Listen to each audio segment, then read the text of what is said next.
The day started like any other. My husband, Daniel, left early for a 2-day work trip to Seattle.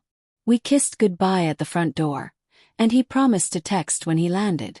I watched him drive away, not knowing that those next 2 days would change how I saw everything, including the people closest to me. Daniel and I had been married for 7 years. We lived in a quiet suburb in Colorado, and life was mostly predictable, structured even. We were the kind of couple people called stable and strong. But even in strong marriages, unexpected cracks can appear, and mine showed up in the form of Travis. Travis had been Daniel's best friend since college. They played on the same baseball team, graduated together, and even moved to Denver at the same time. He was charming, confident, and always the life of the party. Qualities Daniel admired and I, admittedly, noticed too. Travis wasn't a stranger in our home. He came over often, usually bringing a 6-pack of beer and stories that made Daniel laugh like a teenager again. But on that particular Friday, something about Travis felt different. It started with a knock on the door around 5 p.m.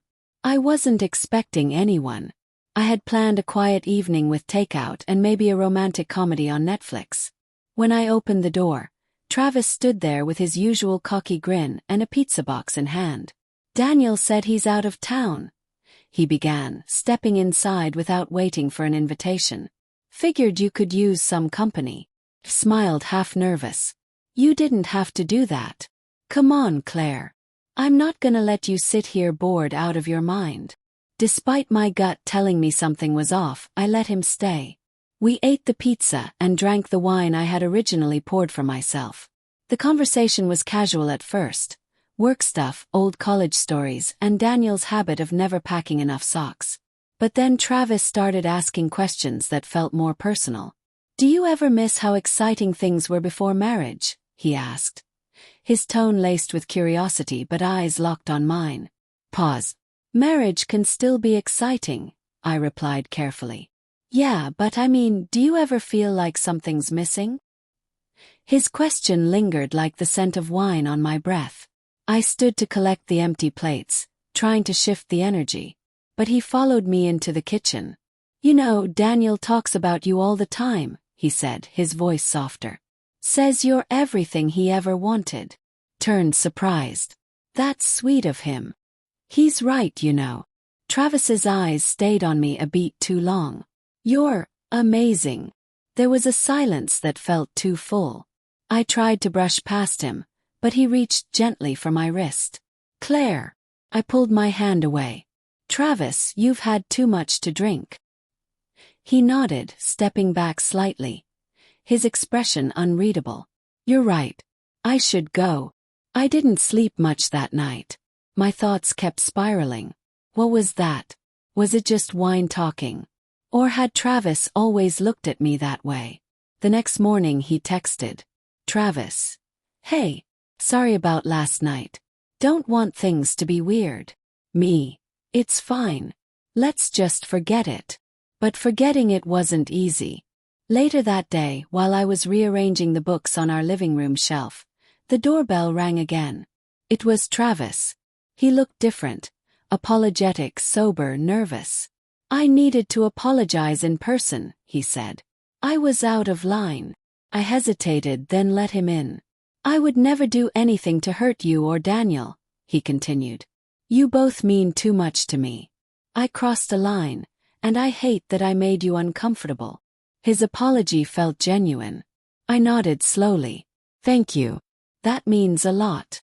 He gave me a gentle smile. "Friends. Friends," I replied. What happened next is hard to explain. Maybe it was the vulnerability in the air, or the unresolved tension from the night before. But as we stood there, just feet apart, a wave of something unspoken passed between us. He didn't touch me, didn't make another move, but I could feel the pull again. And this time I didn't just ignore it. Felt it too. Then my phone buzzed. It was Daniel. "Daniel. Landed safe. Miss you." The moment shattered. I stepped back and cleared my throat. "I should get ready. I have errands." Travis nodded, clearly sensing the shift. "Of course. I'll see you around. After he left, I stared at the screen, Daniel's message glowing like a reminder of everything that mattered. What was I doing? Entertaining feelings that didn't belong to me. I was a married woman, happy mostly. And yet something about Travis's attention had cracked open a part of me I didn't even know was dormant. When Daniel returned home the next day, I wrapped my arms around him tightly. "You okay?" he asked, surprised by my sudden affection. "I am now," I whispered. That night, as we sat on the couch watching TV, he mentioned inviting Travis over for the upcoming game night. I stiffened. "Actually," I began, choosing my words carefully, "maybe just the two of us this time?" Daniel raised an eyebrow. "That's not like you. I just feel like we haven't had time to ourselves in a while." He smiled and kissed my forehead. "Fair enough." Over the next few weeks, I created distance between Travis and me, gently, subtly. I stopped replying to his texts immediately, skipped group outings when I knew he'd be there, and politely declined his spontaneous visits. Eventually he seemed to understand. One evening I got a final message from him. "Travis, I get it. I'm sorry again. You don't have to worry. I won't make things harder for you. Take care of Daniel. He's lucky." I never replied. Months passed. Life settled. Daniel and I worked on our relationship in ways we hadn't before. We talked more, laughed more, traveled more. I realized that the momentary tension with Travis wasn't about love. It was about neglect. A spark only finds dry grass when the flame at home dims. But I never told Daniel about that weekend.